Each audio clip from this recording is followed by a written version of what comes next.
It all starts in the city of Seoul in February 2002 inside a very fancy building. Inside, the place is luxurious and dark while someone watches a cool video. Suddenly, urgent news pops up and totally kills his vibe. They announce that the shareholders meeting of the Sanjong Group ended after a long 13 hours.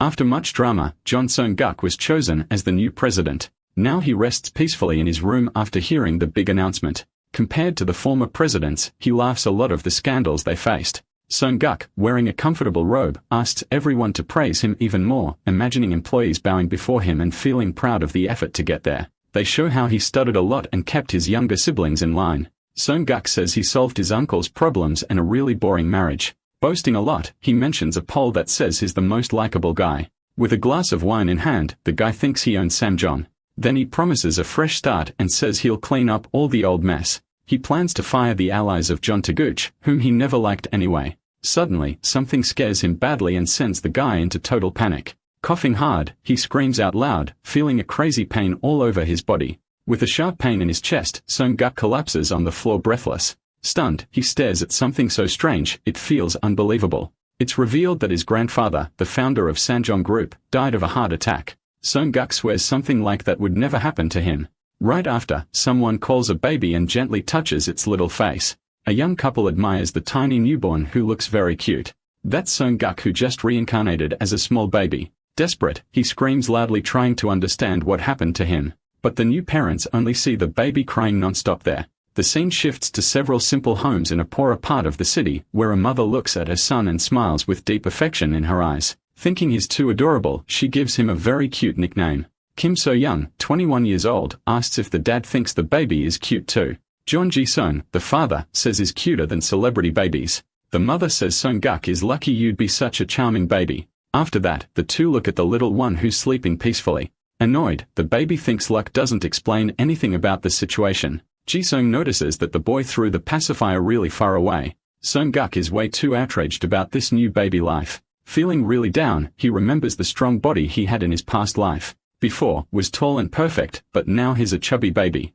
All of this feels like a horrible nightmare to him at the moment. He thinks this situation is ridiculous and hard to bear now. The young couple, but former orphans, laugh about becoming parents even without much money. Sung-guk thinks about the expensive wine he used to drink to celebrate. Now the mother says it's time for the baby to have his milk. The baby complains a lot about the bad taste of the formula milk, but soon he starts liking it and feels quite satisfied with it. Drinking it all, he realizes how annoying it is to have to eat like this. The parents cheer happily that he's eating so well now. Ju Seon kisses the baby, and Seon-guk hates all that affection from him.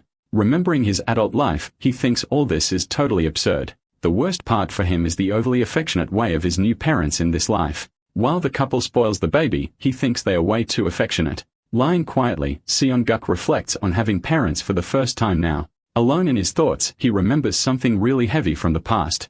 His biological parents abandoned him when he was still very little. The mother said he has to manage on his own and that she's going to work. Jae-sung says the oldest always has to take care of the younger ones. To the youngest brother, he tells him to ask Ta-guk for help if needed. Just remembering that makes his anger grow a lot in that moment. Sung-guk thinks it's not the time to get emotional over that. With teary eyes, he can't fall asleep now. Even so, they say babies always end up falling asleep quickly. Noticing he's tired, the mother suggests resting right after that. Admiring the sleeping son, she tells the father to relax a bit too. The couple plans something together while she complains about his work. Cha-sung turns on the TV and asks her to enjoy the moment with him.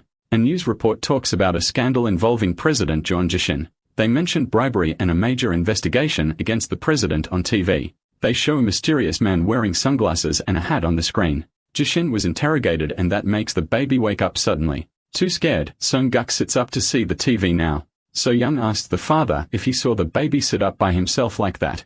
On the screen, his grandfather's face appears and leaves him in total shock. The family watches the news talking about a scandal in the Samjong company. Jamandrishan appears in court due to serious corruption charges involving politicians. Sung-guk thinks all of this is a ridiculous joke and laughs to himself. He sees the man on TV and assures his grandfather, who had already died. The boy is shocked by the scene while the mother watches him worriedly from the corner. He says he would never forget his grandfather's striking face. No way. Then he starts remembering the year he turned 10 years old. The grandfather was caught giving expensive gifts to politicians and had to go to court. Sungak reflects on how money and the right connections rule everything in this world. He thinks it's way too stupid to want to get rich slowly through hard, honest work, and his view only broke people believe in that silly dream of poor couples. When he was little, Sungak pushed his grandfather's wheelchair in the crowded courtroom.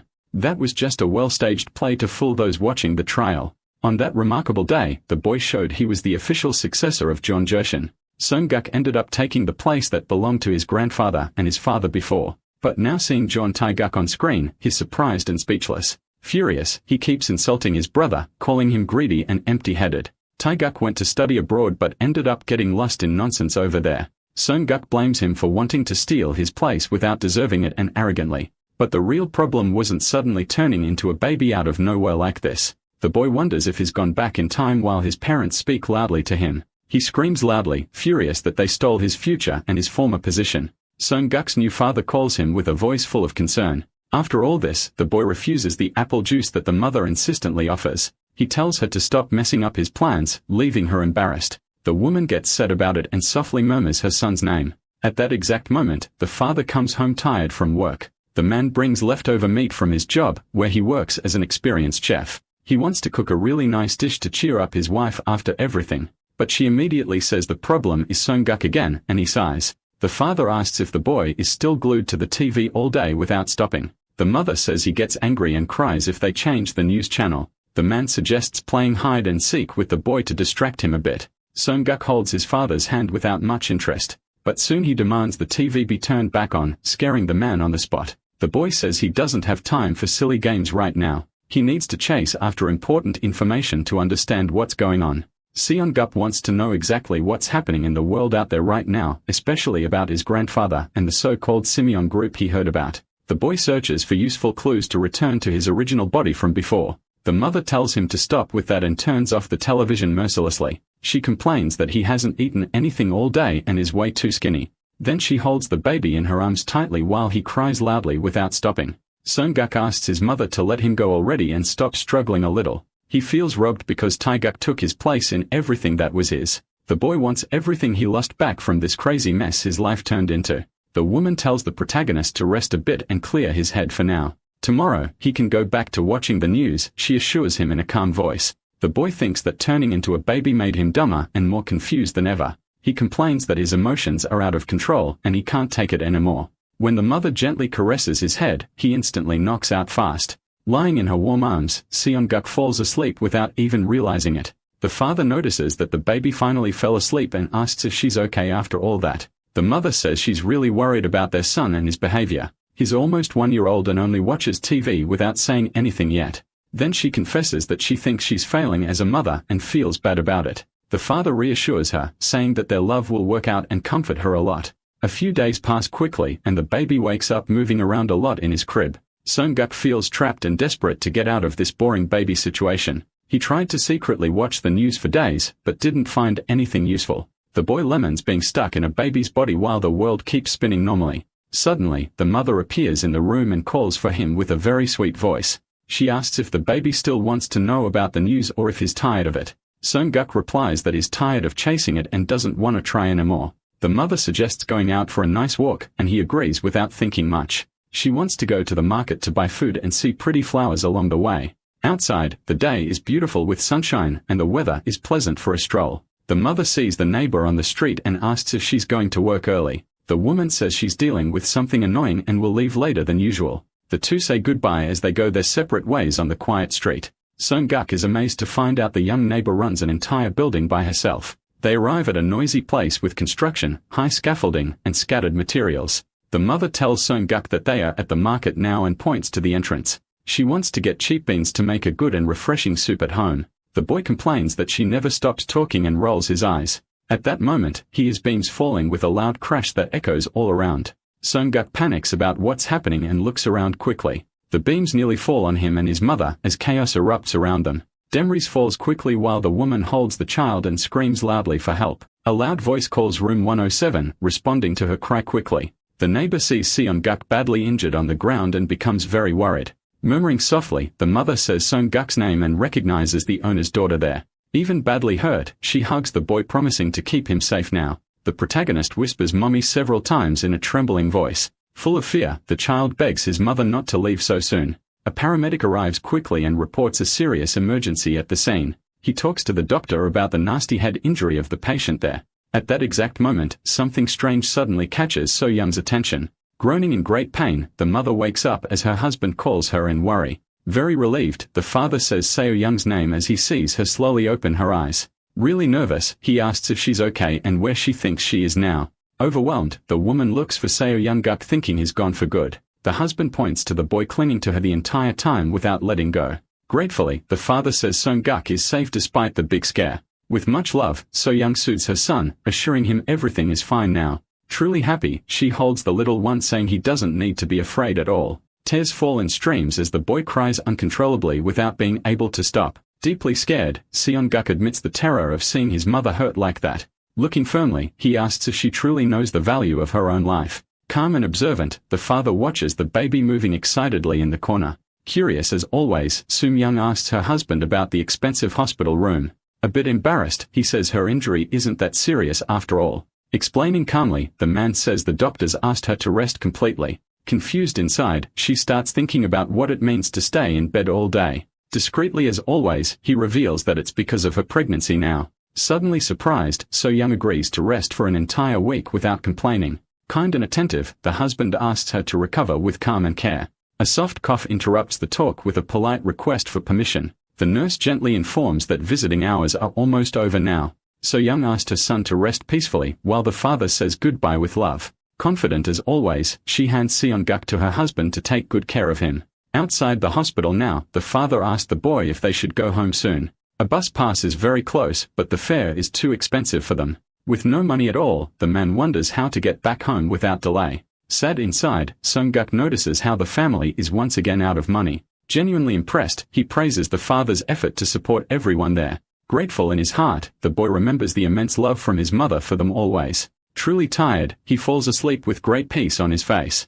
Right before falling asleep, he murmurs "Dad," leaving the man surprised and happy. Super excited, the husband celebrates the boy calling him Dad with pride. Days later, fruits decorate the table at a simple and cheerful party. The family celebrates So Young's return with happiness in the air again. Wearing a beautiful traditional outfit, Seong-guk stands near a big jar there. Totally enchanted, the parents admire their cute little son with smiles. Laughing a lot together, they say the baby is more handsome than celebrities out there. Proud as always, the father repeats how he thinks the boy is just too beautiful. Slightly annoyed, Seong-guk thinks about the situation around him now. Reflective inside, he wonders if this is really a party at all. With a restless mind, he complains about the spending after so many recent high bills. Gradually changing his mind, he understands that love is always worth more than money. Calm and thoughtful, the boy realizes how important feelings truly are. Super happy, the parents celebrate their son as the best of the whole world. Playing with joy, they laugh at the baby's cheerful mischief in their arms.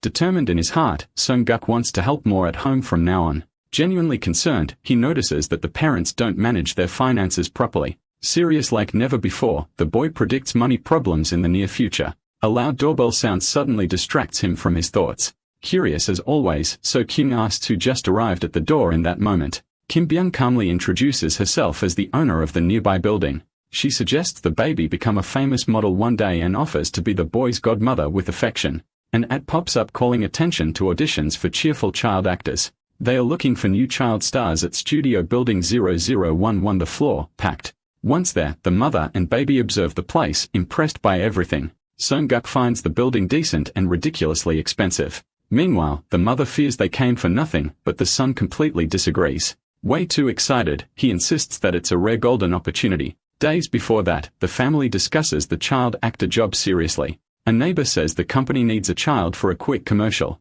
With an extremely cold look, she analyzes the boy in a dry manner. Even so, she compliments his appearance with a faint smile. The mother highlights the little one's natural talent with clear pride. In her arms, Seong-guk makes a weird and really funny face. He assures that those born to shine will succeed and make money easily. Seong-guk reveals he grew up surrounded by cameras all his life. Makeup and posing have been basic skills for him since early on. That's why they once called him the hare who looks like an actor. More confident than ever, he plans to crush it and win the whole prize. After that, he wants to reinvest the money in something cool. Suddenly, he hesitates and wonders what he's even doing right now. The mother lets another woman with a baby go ahead of her. In the crowded elevator, the other baby stares at the very tense Song-guk. Seo-young thinks the little one is way too cute, and the nanny says he's a rich hair. An elegant woman appears and immediately tells her to be quiet. Curious as always, she asks if Song-guk's mother came for the audition. The mother quickly denies it, but the rival in green claims her son will win easily.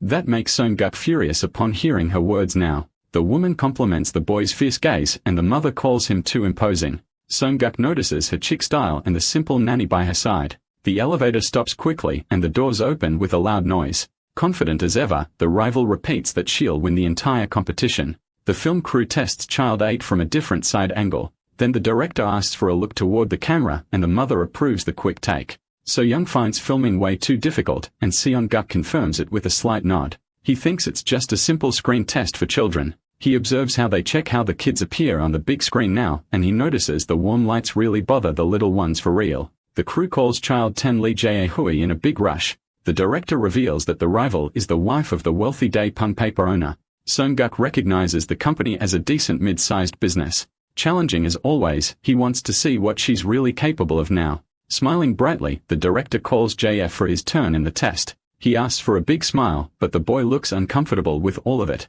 The mother insists that he smiles soon, but the boy still seems lost. Right after that, he bursts into loud, non-stop crying. The director says the crying is ruining the whole shoot now. The mother quickly disagrees and firmly asks the crew for patience. Other children wait anxiously, but she complains about the staff's rush. A man is now analyzing the baby's files with full attention. He asks the assistant to take the Furious like never before, she hears that the auditions will continue without her. The man calls Song-guk loudly, and Seo-young responds immediately with pride. He steps onto the stage with clearly visible attitude and confidence. Then the director announces his turn in the audition with a clear voice now. The mother smiles happily and murmurs her son's name softly. At that very moment, the rival bumps into Seom-young to get better look at everything. Song-guk promises to show how real success is done. He shines with cuteness and energy that charm everyone there. The man in blue and the mother are surprised by his talent, prompting the man to suggest the boy come closer to him quickly now. He compliments the side profile shots, which are coming out absolutely great.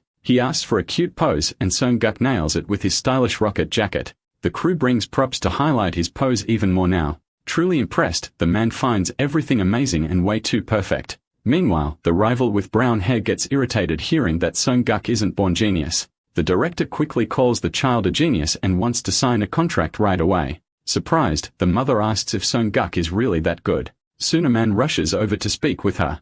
Kwak Jun-ah introduces himself with an enthusiastic smile. Eager to sign the contract, he questions the conditions. Suspicious, the mother finds everything strange. Acknowledging the exaggeration, Kwak Jun-ah highlights Song-guk's talent. Amazed, he reports the boy's success in front of the cameras. Confidently, the man says the protagonist understood everything and the boy agrees. Excited, Kwak Jun celebrates the possibility of working with the boy. Meanwhile, the mother gets lost in all the excitement. Bothers, she protests against what looks like a predetermined winner. Determined, the woman bets everything on Dawi as the best. The moment arrives to present the finalists, Song-guk and Lee Jae-hi. Seomun tells a family to wait in a side room. Tense, So-young senses the pressure in the air. Proud, she says her son's a finalist and considers him talented. Confident, the protagonist guarantees that no one can beat him. Nervous, the mother begins to doubt while an older woman watches. Kindly, the elderly woman asks if So-young needs anything, and she mentions the restroom. Helpful, the older woman assists the busy mother and suggests she go quickly.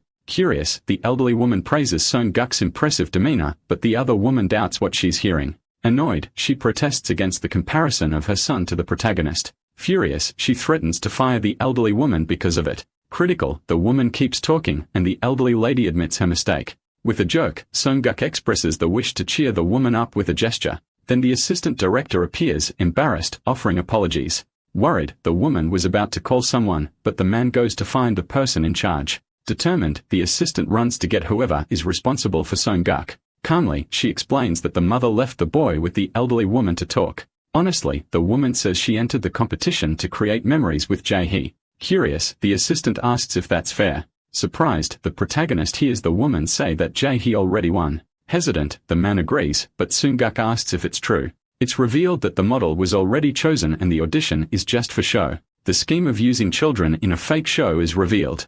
Cautiously, the man asks the woman to avoid trouble with the director. It's clear the boy has many awards while the director controls everything. Confident, the man says the child was well prepared, but the mother promises a tutor. Calm, the other mother wants a tutor for her son too. True of himself, the assistant thinks he is better than the protagonist. Suggesting practice, the man sees the boy confused. Asking for calm, he tells Song-guk to repeat something and the boy gets nervous. Sneaky, the assistant gives a sly smile. Announce the final audition shifts the mood to competition. It's decided the winner will be whoever speaks the lines with naturalness. Excited, Song-guk's mother asks him to focus and he gives a thumbs up. Loudly, the director shouts action to be in everything. It's explained that the test evaluates how well babies follow instructions. Guiding, the man adjusts the baby's position in front of the camera. Correcting, the woman says the boy is on the wrong side. Decisively, Kwak Jun has suggests starting with Song-guk and leaving the baby for later. Firmly, the director asks the assistant to read the lines and he confirms.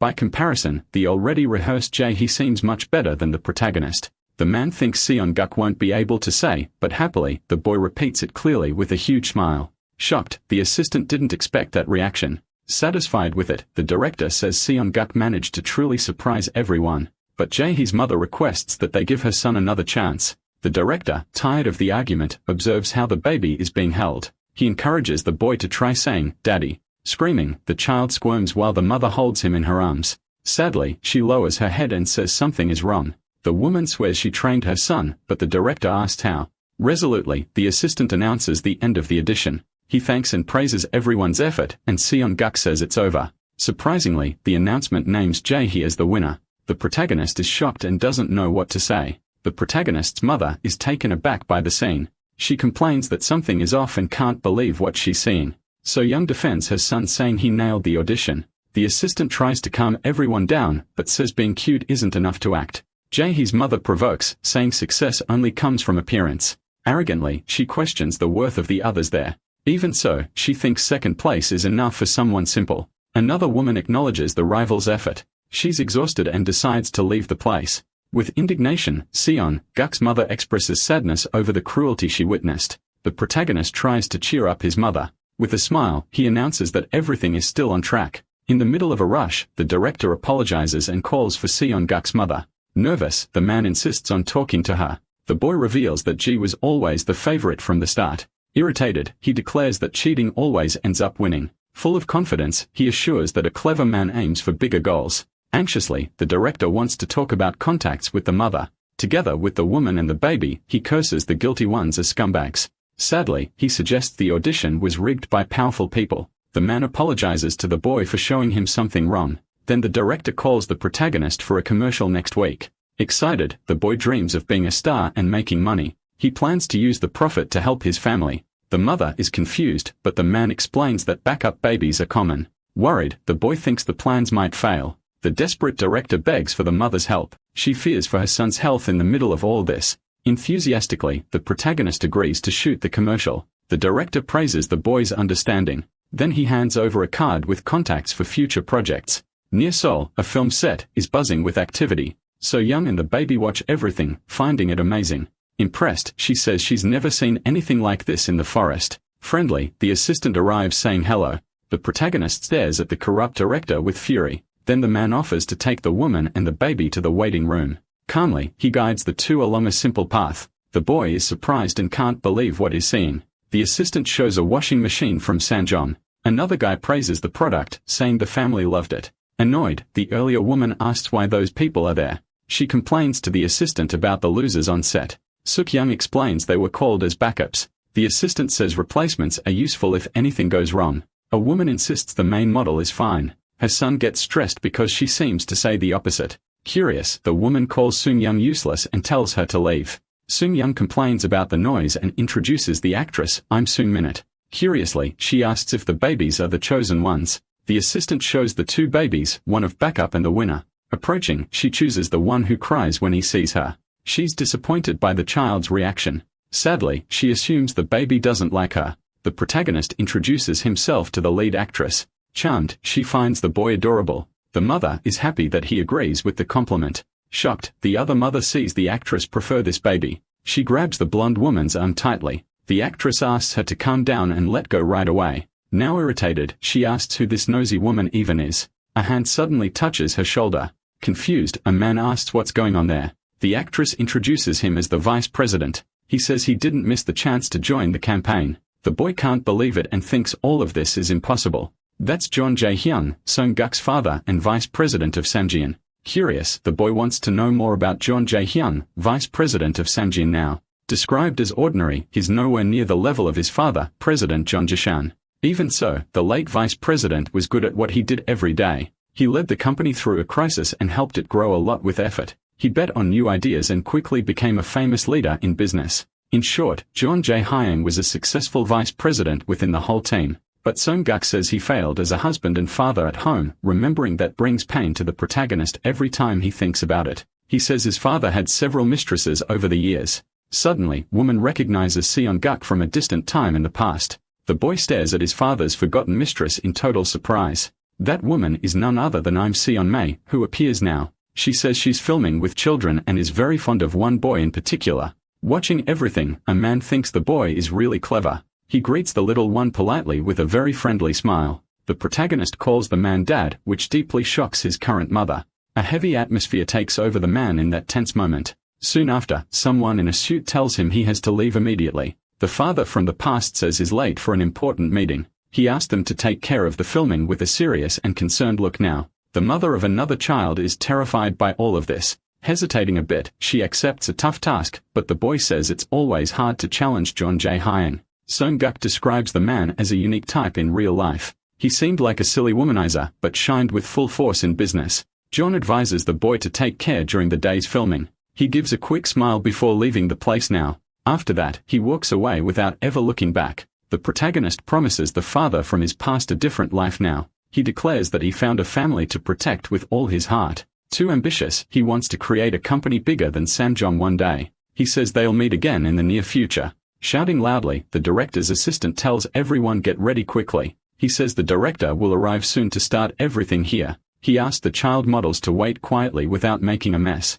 Smiling oddly, the protagonist says the past has become the present again. He and his mother face the rival with a sharp and mischievous look. A fun washing machine commercial starts filming. It shows a mother carefully cleaning the father's sweaty shirt. The shirt becomes sparkling white, and the baby happily calls out to the dad. The final shot focuses on the truly clean and new machine. This old commercial was a hit, and the child actor quickly became famous. Knowing what comes next, the protagonist gives a sly smile now. Shun-mei complains that she doesn't want to film with the agitated baby at all. Too confused, she asks why the boy has been acting so strange lately. She says he gets angry whenever she comes near him. Sung-guk's mother finds the boy's behavior strange all day. Proudly, the protagonist says he gave the boy a brilliant idea yesterday. He says that if the boy messes things up, he'll beg to go home earlier. Even as babies, the two boys seem to understand each other too well. The director thinks the commercial isn't working and suggests switching the model quickly. One complains that the winner deserves full spotlight in the video now.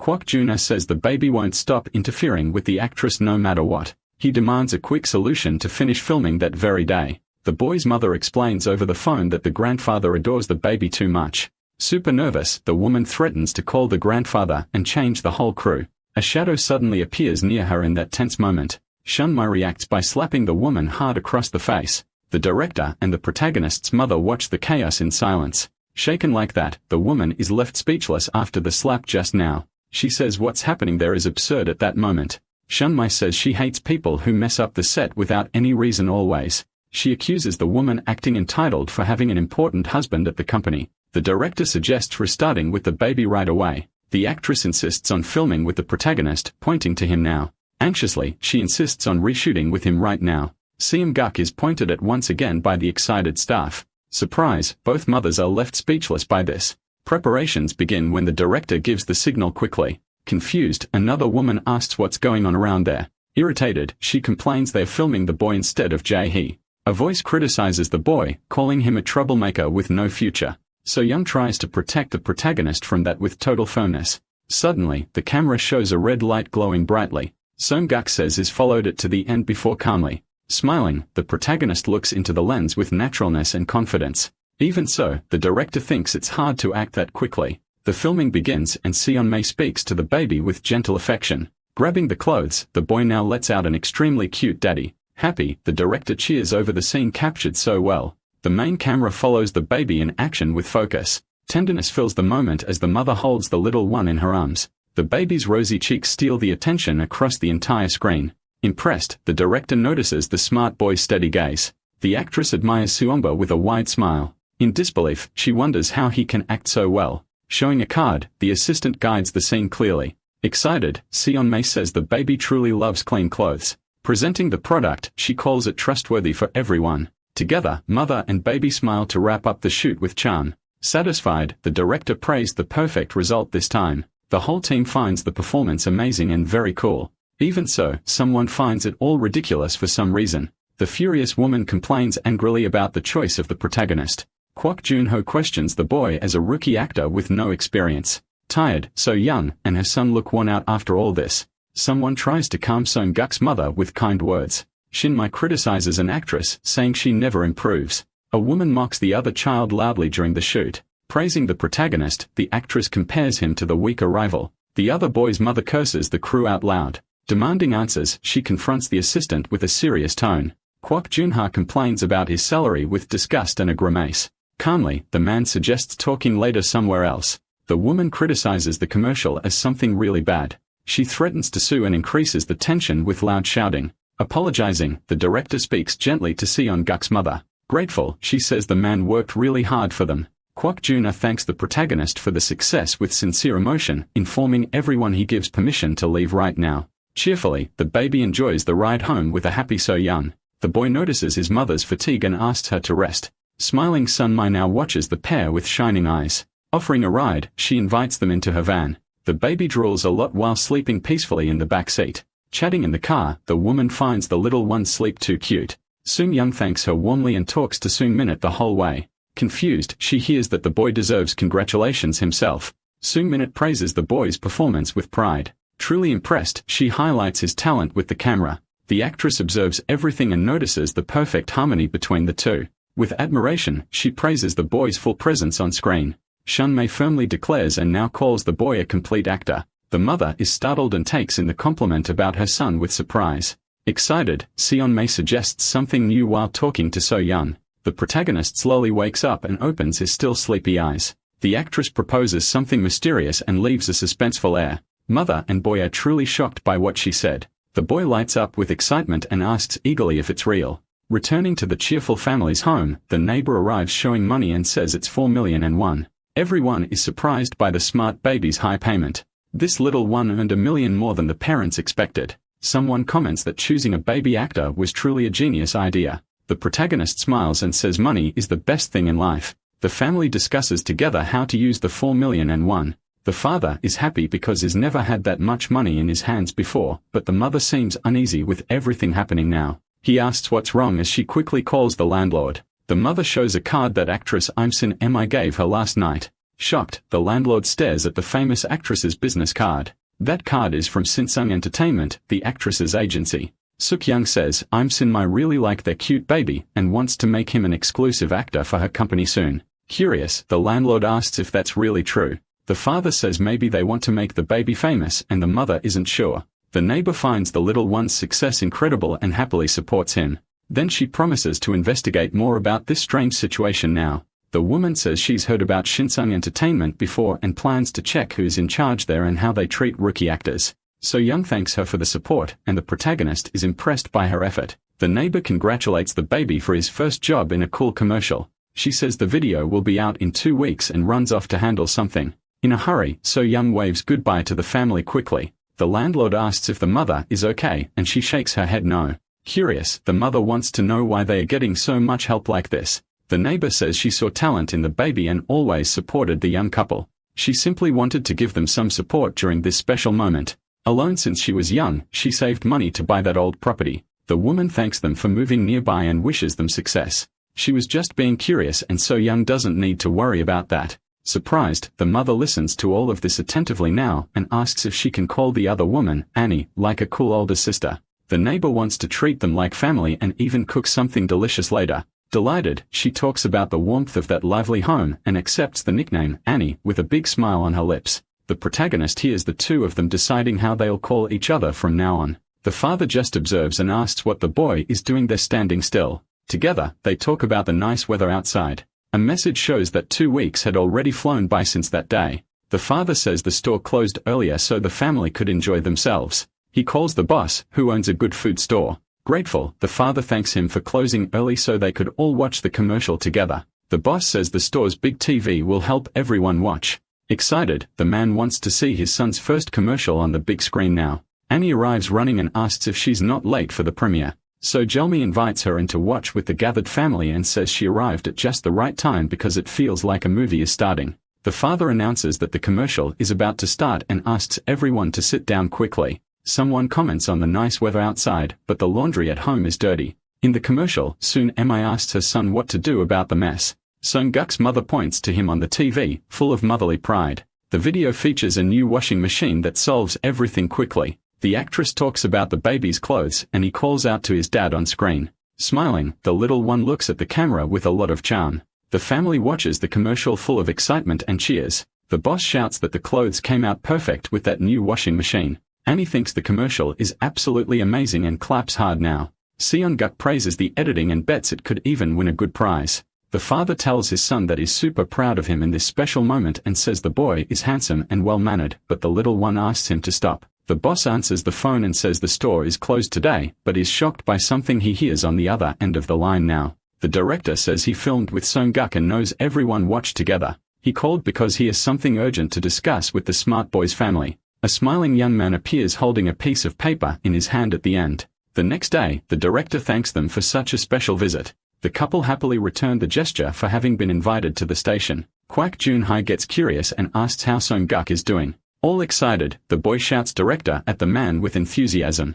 Noticing the protagonist is more talkative, the mother thinks he's learning fast. According to her, little Sung-guk murmurs all day non-stop. The director believes the boy can now get much bigger lines. Soon, he predicts the boy will recite any script with ease. Eager to see Sung-guk grow, the man invites everyone to sit down.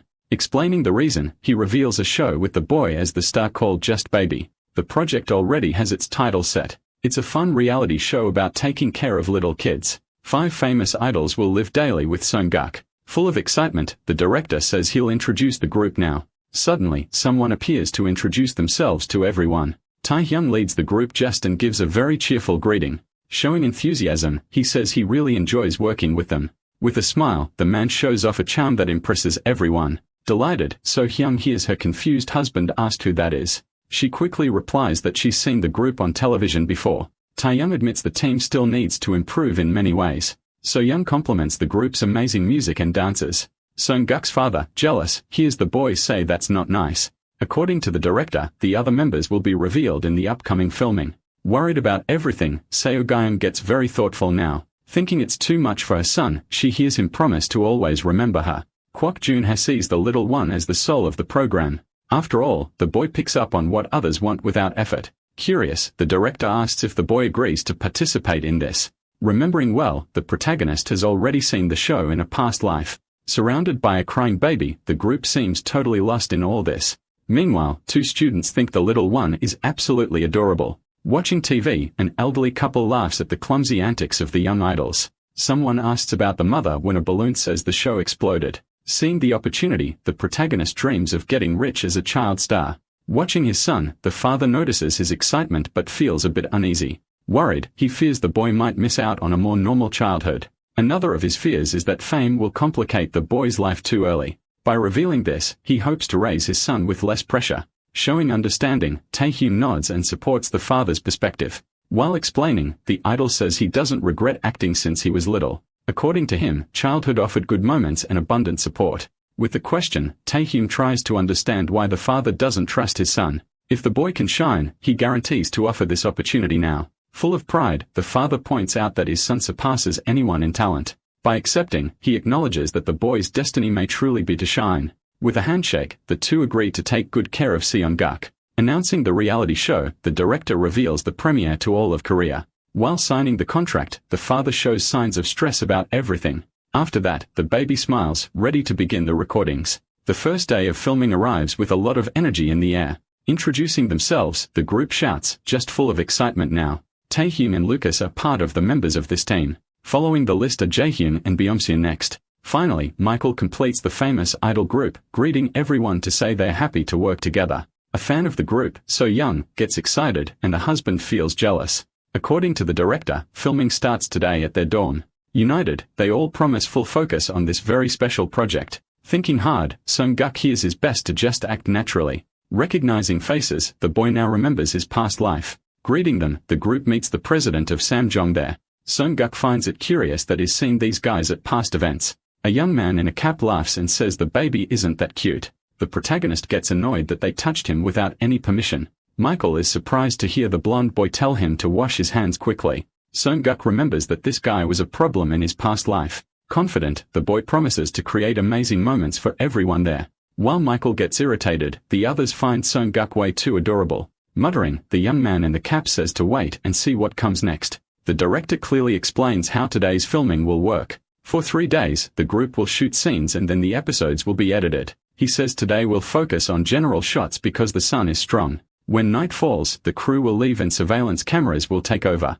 Kwok Jun-hai suggests a nearby hotel for Sung-guk's parents to stay in. He promises total care for the boy and asks the anxious mother for trust. One man asks if that's all, and the other replies, of course, quickly. Excited, everyone agrees to give their best to make the project work. The assistant says the first scene will later get a voice-over from an actor. 5 young men live in his semi-basement in Seoul and dream of becoming idols. Suddenly, a baby appears and surprises the whole group there. Named Sung-guk, the little one stares at the blonde guy with curious eyes. Meanwhile, the boys watch the baby sitting alone on the floor. The mother asks about lines, but the assistant explains the reality show style. Observing the little one, he notices the lack of reaction, and the director asks for calm. The pink-haired youth announces that the cameras are rolling, and the blonde guy runs out of ideas. In his thoughts, the boy believes the newcomers are lost in this situation. Deciding to take the lead, he steps up in this new and strange environment. Suddenly, the baby cries loudly and stirs up the atmosphere. One of them panics and another orders them to calm the baby down quickly. Trying to help, the blonde guy fails and the pink-haired one criticizes his approach. Another young man picks up the baby and says he'll take him somewhere else. Curious, he wonders if the little one got scared by all the commotion. Meanwhile, the others joke that babies like prettier faces. Annoyed by the joke, the protagonist shows his displeasure in his expression. Then he talks about the unique personalities the guys have. Taehyung leaves with intelligence and acts almost like the group's dad. Jaehyung mixes kindness with narcissism and also has a motherly side. Lucas seems like a laid-back athlete and always acts like an older brother. The last one to join the team stands out for being quiet and uniquely handsome. Observing an inexperienced young man, he identifies the perfect rival for success. With the suggestion in mind, he says the baby can act as a rival without becoming a villain. While looking at the little one, Jae-hyun feels something strange coming from him. Suki says the baby needs a new diaper. Taehyung has never changed one before. Michael takes on the task because he has cared for younger siblings before. While changing the diaper, he says it's easy and uncomplicated. But little Seon-guk actually wants to make the young man's life harder. Suddenly, a stream of pee hits his face and he reacts in shock. Laughing at the mess, the baby enjoys it all while Michael gets really annoyed. Because of this mess, the tension rises among the guys there. Trying to talk, Taehyung attempts to call Michael for a quick conversation. But the guy yells because of the baby, and the blonde asks him to get it together quickly. The father and assistant laugh because the scene turned out perfect for filming. While the crew bursts out laughing, the director cheers for the amazing result. With the break announced, he grants 2 hours before filming resumes. During the break, Lucas complains about the difficulty while Taehyung suggests a script. Praising the little one, the mother hears that he found all pretty smooth. With a banana offered, he comments that the baby loves it and the boy gets excited. Surprised, the father realizes the little one has never enjoyed a banana that much before. Grateful for the visit, Taehyung greets the father with a wide smile. By suggesting a light conversation, he convinces the man who agrees without hesitation. Impressed, the blonde finds the father a truly interesting person. Close to the baby, he gets involved in this situation and doesn't even notice how much he's enjoying it. Noticing everything, he says the scenes come out great because they are natural. Admiringly, the young man praises Jae-hyun because he's good with kids. Taehyung realizes the baby understands the roles and acts accordingly. Curious, the father asks if the talent is just coincidence and the blonde agrees. Praising him further, he says the little one has exceeded all expectations here. Lucas comes out of the shower and complains about the baby, looking really angry. Frustrated with the situation, Michael asks if artists really have to take care of kids. Meanwhile, we see the assistant say something needs to go into the fridge now. Asking what's going on, the idol finds out it's the baby's dinner. Demanding the dish, Michael grabs the food and wants to handle everything himself. Determined, he gets the little one ready because he finds babysitting really annoying. Planning something, he wants to make the boy stand out so everyone can see. The guy grumbles because adults force an artist to care for children, and he promises to cause a scandal over it. Then he complains a lot because the kid threw some gross liquid right in his face. Michael glares at the protagonist and says it's now his turn to feel the same. Meanwhile, the assistant on the stairs confirms the hidden cameras are ready and tells everyone to leave the set quickly. Thanking the entire crew, the director celebrates the success of another night shoot. Suddenly, someone shouts so, and the door slams loudly right after. Discussing the next steps as a group, the guys notice the tense atmosphere, and one suggests relaxing like they always do. However, spotting a camera, he complains that relaxing is impossible with so many eyes around. Lucas says he's starving and wants dinner soon, while another admits he has no idea how to cook. Jae-kyung asks no one to overexert themselves and thinks it's better if everyone rests a bit. Jae-kyung suggests making some quick instant noodles, while another reminds them the baby also needs to eat something. Michael confidently says he's already taking care of the food for everyone. The blonde asks curiously what the guy in orange is doing and finds him annoying, but the other ignores him and says he'll say whatever he wants. Still deciding to help, the guy in orange takes the food to the baby with a very strange look on his face. Watching the scene from afar, the protagonist feels something strange is happening there. Sitting calmly on the floor, the young man offers food to the baby and says the mother went all out this time. The baby grabs the spoon tightly and seems excited about the food in front of him. Then he makes a funny gesture and tells the guy to open his mouth as if he's going to eat too. Tae-hyun mutters that the other guy spoils the baby too much, but still finds the little one super adorable. Laughing a lot at the situation, the baby tells Michael to make someone taste the food first. The blonde asks confused what the other is doing and says the baby is waiting, but his friend doesn't understand why he should eat something like that. Tae-hyun quickly says he'll take the baby's food to eat it all himself. Chatting casually with the little one, he says he'll try a bite, but Michael asks him to wait just a minute. At that exact moment, the blonde stands with his mouth wide open and seems shocked by what he sees. Jae-kyung worriedly asks what's wrong with Tae-hyun now. Michael suddenly realizes that something bad is about to happen there. Angry about the mess, the baby stares at everyone and warns that whoever messed with his food is going to be in trouble. Upon tasting a little, Tae-hyun notices the strong flavor of spicy sauce in the dish. Surprised by the taste, he yells for Michael to fix the situation. Embarrassed, the guy admits he put spicy sauce in the baby's food and claims it was just a silly joke. Excited by the idea, he argues that videos like this are more entertaining, but someone replies that jokes obviously have limits. Uneasy with how things are unfolding, a friend questions the group's decisions and fears serious consequences in the future. Slowly, the blonde approaches Sung-guk for a conversation.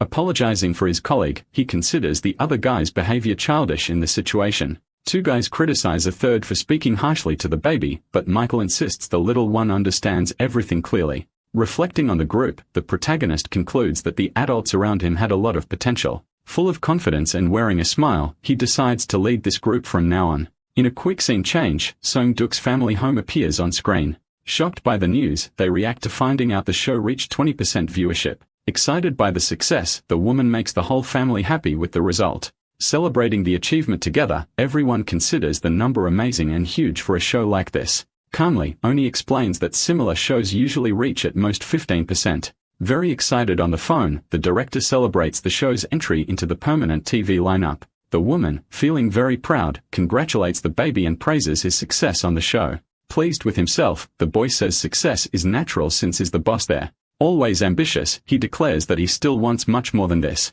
Without stopping dreaming big, the baby imagines fame and money pouring in. Surprised by his strange smile, Ani calls the little one a different kind of child. The mother asks for a moment to speak privately with the woman about something serious. Reviewing the news, she says someone from Sinsum Entertainment showed up at her house. Explaining further, the mother says they came to congratulate them on the show's success. A man delivers a fruit basket and says the CEO wants to meet her personally. Firmly instructing her, the man tells the woman to go with the agent at the arranged time. The two debate anxiously whether they should accept this strange invitation or not. Emphasizing the weight of the name, she talks about the massive influence of Sinsum Entertainment in the industry. Commenting on circulating rumors, the woman mentions bad stories about the company's CEO. Shocked by what they hear, the couple is stunned by rumors of ties to gangs. Annie nervously asks if they should go right now and clear up this whole mess. Thinking about the invitation, she says it's hard to refuse, but they can leave whenever they want. Worried about all of this, the baby slowly says the company's name, then the CEO's. Recognizing the name from somewhere, he wonders if it's the same person he's heard of before. Arguing loudly, the mother and neighbor talk non-stop while the boy tries to calm them down. Surprised by the revelation, the woman finds out that the man is the father of the two main characters. Then a group of men in suits makes an offer and asks if everything's okay with her. Thinking of Shin-Slung-toon, the protagonist says is dangerous and advises against any contract with him. A man in a white suit invites the family to sit down, showing a very friendly smile. Ani thanks CEO Shin Seung-joon for the invitation, being very polite. Curious about the reason, An-e asks and the CEO replies that he has something amazing for Seung-guk. Seung-guk looks confused, trying to remember if he already knows this strange man. But one agrees to hear more about when he wants to propose. Shin Seung-joon excitedly reveals that it's a super special contract. He explains that Seung-guk will be the highlight of Shinseong Entertainment, the biggest in Korea. Surprised by the idea, Ani hears that the contract lasts a full 10 years. The man lists famous actors from the agency, including the talented Sin Mei. The CEO guarantees that Seung-guk will shine alongside these huge names.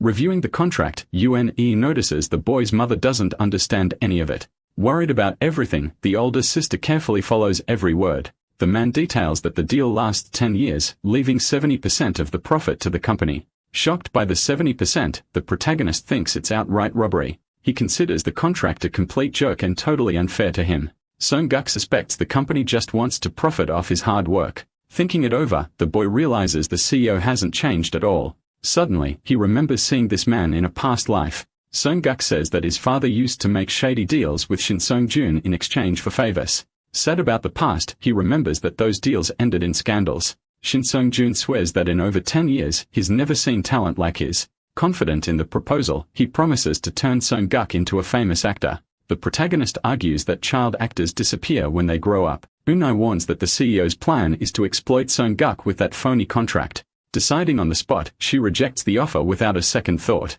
Intrigued by the rejection, the CEO asks why they threw away this chance. The woman explains that 70/30 plus 10 makes the deal impossible. Confident in the future, she bets on the boy's enormous potential. Gradually, the meeting becomes too tense to bear. Doubting the family, the CEO asks if they even understand entertainment. He says child actors earn little until Seung-guk curses him and calls him a scumbag. The man says appearances can change, but the mother cuts him off, angry at how he's treating her son. Irritated with everything, the protagonist and his mother exchange furious looks. Seung-guk complains that the CEO talks too much, sounding like an annoying frog. Trying to calm the baby, the mother faces his yelling with no success. Annie criticizes the CEO for lacking vision and announces that they are done here. The man retorts that she's not even the mother, so she shouldn't interfere so much. So-young quickly replies that she's the manager, not an intruder. Determined to help, Annie explains that she's caring for the boy in this situation. With experience in advertising, thinks the contract is a bad joke. Nervous about their attitude, the CEO says they'll regret this. Arrogant as ever, he swears that no one ignores him in the industry. Shin Seung-joon says their choices reveal who they really are. Calm under pressure, Eun-hye replies that time will show everything. Together, and without hesitation, the manager and mother leave the building determined. Furious with the man, the woman calls him absolute trash. She says threatening a pregnant woman is something only a monster would do, and the baby agrees. Worried about the mother, Eun-hye asks if she's okay, but So-young says she's faced worse. Knowing the industry, she says people like the CEO aren't worth the effort. Practical in her thinking, the manager suggests catching the bus nearby. Thinking about the future, the mother wonders if she can manage the boy. The protagonist thinks having her around would be really nice. He explains that finding someone trustworthy is rare when starting something. Confident in the plan, Seung-guk sees Eun-hye as someone loyal and smart. To him, she has definitely proven herself worthy of trust. Modest about herself, the manager says she's not an expert in entertainment. Enchanted by her, the baby looks at her with eyes full of admiration. Excited in the moment, Seung-guk asks Eun-hye to be his faithful partner. The mother smiles, saying the boy already likes her too much. Moved by the request, she begs Ani to protect his future. Surprised by everything, the woman thanks them, finding a new dream in life. So-young hugs Ani, calling her manager Kim, who promises to give her best. Laughing about fortune, everyone talks about winning together and jokes about payment. Right after that, a reporter interviews the CEO about Kim Young. Shocked by the news, the reporter discovers she owns the family's building. Threatening in tone, the CEO promises to show the cruel side of the industry to anyone who resists. A fight suddenly breaks out, and Taehyung shouts as Michael and the baby fight over bananas. Annoyed by the situation, the boy complains that only Seung-guk gets everyone's bananas. devouring several bananas and then stop. The protagonist ignores his friends to avoid sharing. Seeing this, smiling at the scene, the director watches Michael asking for more bananas. Talking among themselves, the other guys around say it all seems like madness. Out of nowhere, a slap echoes as Song-guk hits Michael. Furious about it, Tae-hyung asks how he dared to hit his brother. Tension builds up until someone shouts for them to stop the fight. Satisfied with the result, the director decides to wrap up filming for the day. Praising the team's work, he announces a lunch break while the protagonist's parents watch. Song-guk's mother arrives on set and calls out to her son. Curious about the pace, the director asks if she finds the work tiring, and the woman replies that she still enjoys the process.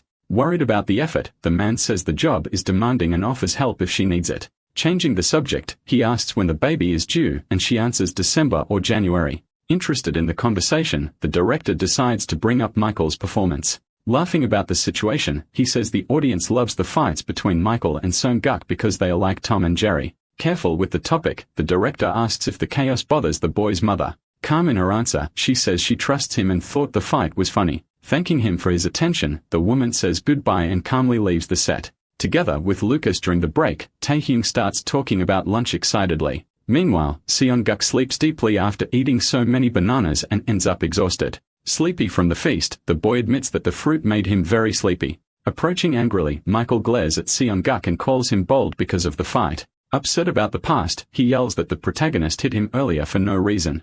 Responding slowly, Seong-guk says that Michael is rude and finds all of this funny. Explaining the success, someone says that Seong-guk's manner always attracts viewers. Standing firm, the protagonist says Michael is crossing the line and suggests a lesson. Annoyed with the boy, the young man calls Seong-guk a crazy kid and is surprised by his temper. Suddenly, the middle of the commotion, the protagonist feels a strong pinch on his cheek. Crying loudly, he complains that the pain became unbearable after the pinch. Out of control in his crying, baby Song-ji wails, while Michael panics and says the kid went nuts. Michael tries to fix everything and asks the baby to be quiet when Unai calls the boy. Still holding the little one, he asks what the woman wants with him now. Serious in her approach, she asks if Michael pinched Seong-guk's cheek earlier. The protagonist changes his expression and smiles while the manager gets upset and says the baby doesn't cry like that for nothing. Firmly warning him, Oni asks Michael to avoid so much contact with Seong-guk during filming. Confused by the rule, the boy complains about the protection around the little one and calls him a useless brat. Calling her response, the woman reminds him that the baby has already done commercials, leaving Michael embarrassed. Decisive in command, Unai orders him to act like a professional and not touch any children. Carrying Song-guk in her arms, she hopes the message is clear to the boy. Frustrated with everything, Michael lets his anger show on his face. Nervous about how things are going, he says he came to Korea to be a star, not to take care of babies. Complaining about the job, the boy feels trapped and hates his current situation. Thinking about the future, Michael considers quitting the project to escape the discomfort. The phone suddenly rings, interrupting, and he answers impatiently, saying he's busy. Repeating the excuse, he insists that he can't talk to anyone right now. His face changes with surprise upon receiving news from Sumdong Entertainment. Then we see a view showing the company's building prominently, thanking everyone for being there. The man greets those attending the important meeting. Happy with the moment, he values the team's time, and Tae-hyung smiles politely. Mentioning a little one, the director talks about the meeting with the family present, and the mood lightens. Revealing something new, he announces a performance bonus and is excited about the success. Excited by the numbers, the results show that Just Baby has over 50% viewership. Motivated by the response, everyone wants to shine until the final episode ends strong. Continuing with the agenda, the meeting brings up the plan for a special episode for the team. Excited by the idea, the new proposal follows a Christmas theme to please the audience. Discussing the details, the director plans to prepare Song-guk for the festive special. Dressed for the occasion, everyone gets into the Christmas spirit with Song-guk in the special episode. Enjoying the idea, the man reacts positively to the special's plan, and the mother smiles as if seeing something amazing. Confident in the success, the director gets excited about the Christmas episode and is full of energy. Arriving in a hurry, the assistant finds out something bad while the group is gathered. Suddenly impacted, they receive heavy news that changes the mood. Shocking in the headline, the report says Song-guk suffered due to his parents' greed and accuses them of child exploitation. The nightly news shakes the city as it brings hot information about the protagonist. They talk a lot about the cute baby Song-guk who ended up in the middle of a shocking family mess. Worried about everything, the presenters mention a strange article accusing the parents of using their son. Even without clear evidence, the public feels anxious and concerned about what's happening with the boy. At home, Song-guk's family gathers nervously in a heavy atmosphere full of doubts. The mother shows fear in her eyes while thinking out loud about what to do in this whole mess. Meanwhile, the director tries to calm things down and says it's nothing more than trashy magazine talk. Eun-hye wants to dig deeper to find out who wrote it and understand the motive behind it. Song-guk seems really angry despite the whole mess and makes it clear how uncomfortable he feels. The family looks at him worried, seeing the boy mix anger with his usual cuteness. Genuinely mad, the boy lets out a loud scream straight in the director's direction. He complains using the word person, leaving the man stunned and unsure how to react. The father thinks his son's blunt attitude causes problems, but blames dirty campaigns driven by power. They need to hurry and find out who leaked the article and why to win this game quickly. The director asks for help from his contacts because the pressure is high and he wants to resolve it fast. Then the man agrees with the little one and admits that Song-guk is right about this whole situation. It makes sense for the director and the network to lead the solution because the boy believes they have values. He warns that reporters will be hanging around for a while and suggests staying home as much as possible. Song-guk needs to take a break from filming while the mother becomes distressed about his well-being. Annie promises to take care of the boy, and So-young sighs in relief at the extra help she receives. The manager talks with the director, who assures her he'll resolve everything quickly and asks her to stay calm. Kwok shows concern but insists it will be over soon and tries to cheer the young woman with comforting words. Meg falls peacefully on the city, but the calm air hides what is still to come. On a dark and silent street, the assistant meets the director for a quick chat. Curious about the situation, he asks if the man finished saying what he needed to.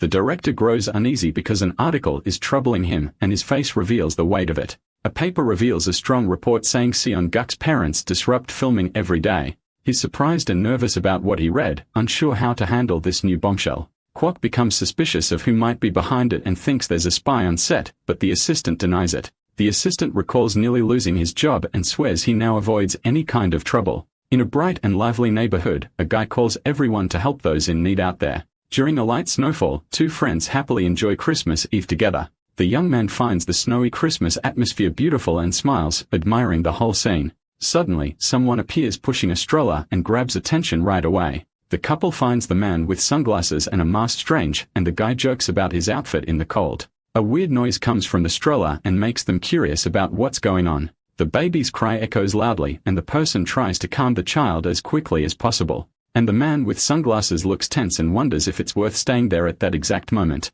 Then we see it's the protagonist's mother saying she needed some fresh air outside. Her plan now is to surprise her husband after work with a special visit. So-young talks to herself saying she wants to walk a bit, but would rather not be seen by anyone right now. A memory of little Seon-guk in the stroller pops up, and the shame makes him very irritated. Others nearby are chatting and someone asks if they saw last week's video of the baby. They talk excitedly about the Christmas special that everyone's been buzzing about. Taehyun dress as Santa charms the girls with a charisma no one can resist. Meanwhile, Seon-guk as a reindeer strikes a cute pose they jokingly call the capitalist pose. One of them says Rudolph was cool, but the snowman boy stole the whole show. The couple finds Song-guk adorable and jokes that they feel like squeezing such a cute baby. But someone kills the mood by mentioning the article that's been going around now. She asked if he saw the report saying the boy's parents are overexploiting him. People praise Seon-guk's talent and say he's smart and shines in acting. After all that conversation, the couple decides to leave and enjoy the rest of the night. The baby in the stroller stares at his mother with a lost look that tugs at anyone's heart. Suddenly, the father appears running toward the stroller with a huge smile on his face. Overjoyed, the man hugs his son and asks if they really came to see him in the cold. But So-kyung is in tears, the mood shifts in the blink of an eye again. Worried about everything, he says it's getting dangerous because the tabloids are spreading the story. In a tense and serious room, the father and director argue with faces full of concern. The man insists this can't go on and wants to protect the family as its head. Kwok apologizes with his head down because the network tried, but the reporters won this time. The public loves Seon-guk too much, and the rumors keep growing out of control. Thinking for a moment, the father suggests something direct to resolve this mess once and for all. Surprised by the idea, he hears the director ask if they are willing to try this new solution. In a live interview, the parents appear nervous, facing the cameras head-on with no escape. The protagonist's father suggests a live interview while the director hesitates before agreeing to the idea. On December 31st, a huge building appears under the grey sky, forcefully announcing the end of the year. Young idols appear alongside Song-guk, being introduced as the new sensation in today's music scene. On the last day of the year, the boys play with a cute baby before the countdown arrives quickly. A message on the screen announces the just baby year and special promising to return soon. The assistant follows everything, watching the broadcast attentively from the studio screen. Changing the channel, he shows the studio with a live broadcast already running non-stop. Seongguk's parents get ready quickly, preparing themselves to face the interview soon. The assistant explains that the live broadcast will clarify all this recent confusion, reminding everyone that the director will arrive soon after filming something separately. He asks for calm, checking the equipment one last time before everything begins. The boy's mother shows increasing nervousness before the long-awaited interview. The father apologizes, but she asks why he's so worried. He thinks he caused trouble, while the woman calms him with kind and firm words. She praises her husband, saying he did well, leaving him flustered all of a sudden. Hugging So Young, he calls her amazing just as Eun-nae arrives at the location. Already asking if everything's ready, she wonders if the youngest has prepared herself well. And commenting about the life surprise, Eun-nae sees Seongguk smiling awkwardly there. The boy thought his parents were shy, struggling to survive daily. The protagonist realizes his father's bold plan in suggesting this unexpected interview. Surprised by their attitude, Seongguk talks about this sudden change in both of them. Looking at the baby, the mother finds him adorable wearing that cute bear outfit. Lovingly, she hugs Seongguk, showing all her maternal affection in that moment. Confidently, she promises her son to protect him from any problem that comes. Worried, the boy understands that the interview is happening because of him now. The protagonist suggests she imagine the cameras as people in case she gets nervous. Bunny and the assistant observe the scene, finding everything very cute at that moment. The father asks the director where he is during this hectic moment. Almost everything ready, the anticipation builds before the interview officially begins. The truth explodes with the live interview, leaving everyone shocked without warning. A nervous man tries to explain the rumors as reporters rush into the place quickly. Someone leaked important information. The team faces a wave of journalists. Surrounded by reporters, the director feels suffocated, facing total chaos. Noticing this, he runs to the boy as questions fly non-stop. Under pressure, the leader grows distressed, facing so much media demand. The director admits he tried to hold back the news but couldn't stop everything. The reporters press on, and the press conference now tries to clear up this whole mess. Demanding answers, they leave Seongguk's parents very uncomfortable there. In the middle of the chaos, the father asks for silence because his pregnant wife needs peace. Begging for calm, he warns that the camera flashes are bothering her too much. Asking them to speak slowly, he answers better when a reporter asks something. The man explains that the bad news about the family is pure made-up lies. Telling their story, he and his wife grew up together in a humble orphanage. Working hard, the two fought to build a happy family through effort. The father reveals that a neighbor discovered Seongguk's talent by chance. He denies the rumors, saying they are not exploiting their son for money. Our reporter doubts it and demands proof to believe what the man is saying. Pushing further, he asks to see how much they've earned in their account. Feeling wrong, the protagonist gets upset by so much distrust now. Dressed like a little bear, Seongguk jumps off So Young's lap, angry with the reporters. Yelling at them to stop, the boy defends his parents with anger in his heart. He tells everyone to stop bothering his family right now. He wants to sue the reporters but decides to let it go just this once. Taehyung tries to call the director while the confusion continues non-stop. Ordering the end of the broadcast, the man sees the team rush to wrap everything up. The boy asks if his father is okay after all this chaos. Apologizing, the man says he's not good with words, but really tried. But at this moment, Seongguk looks at his mother and asks what's happening right then. In pain, she reveals that the contractions have started and the situation turns tense. Liu, the boy, and the father in panic, the emergency takes over everything. Quickly, the ambulance speeds through the city's crowded streets. Inside the vehicle, the paramedic asks the mother to stay calm while the father holds the child with a worried look. Desperate, the father insists that his wife hang in there, and the boy calls out to her, very distressed at her side. In great pain, the woman tries to say she's fine, but Seongguk notices her suffering. Panicking, the protagonist reflects on what to do now because he knows nothing about childbirth. Seeing the critical situation, Seon wonders if he can help while his mother groans in pain. Finally, the ambulance arrives at the hospital and the boy shouts for his mother to hold on a little longer. At another moment, the director reacts emotionally alongside the assistant in front of the intense scene. Sometime later, Seongguk holds the newborn baby, and everyone thinks the little brother is very cute. In the hospital room, the family observes the new member, and the parents smile happily at the little one. With a relieved smile, the assistant praises the mother and says she faced a great challenge. Lying in bed, she smiles back and assures she's fine because of the help she received. Looking at the baby, the man talks about his cuteness and says Minute-guk is just as handsome as Seongguk. Excited, he tries to touch the little one's cheeks and says they are so chubby. quickly, his hand gets a light and unexpected slap from the protective boy. Holding his little brother, Sung-guk scolds the adult and warns him not to touch without care. With a serious look, the boy gives a firm order and tells him to wash his hands before touching the baby. Seeing this, the assistant is impressed and realizes that Seon-guk already acts like a proud older brother. In his mind, the protagonist remembers his past life and recalls that his siblings were just little brats. Looking at Minute-guk, he becomes determined and promises to raise him properly with the help of Hyun. Then the director asks the child's father for permission and wants to know if he can film the two brothers. The man explains that the forums exploded after the live stream because everyone was talking about the mother and the baby. Thanking the father for agreeing, the cameraman gets ready to film and promises to capture everything properly. Suddenly, the father calls the director and asks why they ran off yesterday, but he asks for calm. According to the director, the problem is almost solved, there's no reason to worry anymore. The father reveals that they caught the culprit and throws a pager on the table, demanding a clear explanation. Then we see Michael being confronted by the team while the guy in the cap recognizes the device. The blonde guy starts saying that strange things are happening because team data is leaking in articles. Besides that, secret interviews ended up in the hands of reporters and the guy in the cap gets nervous. Michael asks what he did wrong, but the blonde rebuts that he disappears during the shootings. Then the blonde reveals he had someone watch Michael and leaves the guy in the cab shocked. With a firm look, the blonde continues saying they discovered something important because of that. Then they show Michael's connection with CEO Jung from Shinseng Entertainment in an unexpected way. The revelation catches Michael off guard and is left speechless, visibly shaken. According to the blonde, the manager already suspected the CEO because the shady reporters had ties to Shinseng. To make things worse, the number on the pager came directly from the company and confirmed all suspicions.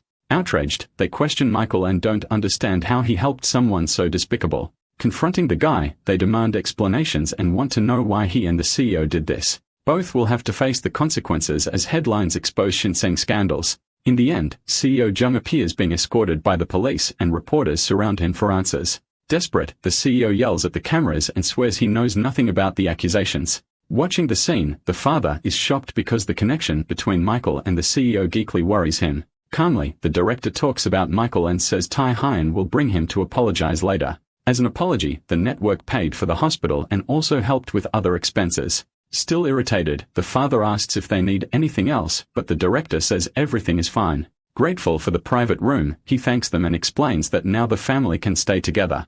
Relieved, the man says the rumors are fading and that's already enough for them. Fortunately, things improve quickly as the father's interview showed the truth to the fans. Soon, Sung-guk's family receives support, and many people root for them now. To close things out, the manager resolves everything and plans to sue the malicious reporters for justice. After the scare, the director explains the plans and gives the family 2 months off to rest. Worried, the father asks if that's too much time, but the director says they already have scenes filmed. Calmly, he tells the father to rest and enjoy his family without any stress. 2 months later, everyone is happy, and Sung-guk takes care of Minute-guk in preparation for their return. In spring, cherry blossoms bloom throughout the city and someone says it feels like the beginning of a new year. Watching the news, they talk about the flowers and someone else asks about any good news. The TV announces Sung-guk's return and a woman wonders if the show is coming back. A man confirms what's being said on the screen because news about the broadcast should come out soon.